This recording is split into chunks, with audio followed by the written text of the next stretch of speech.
कोठड़ा में हमारी रसे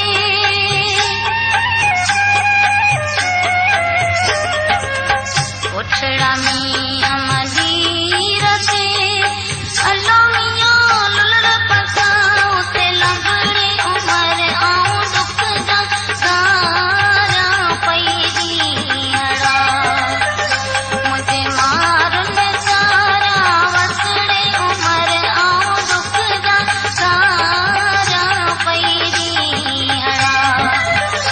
मुझे मारुन सारा वसड़े उमर आऊं दुख जा सारा पैरी हड़ा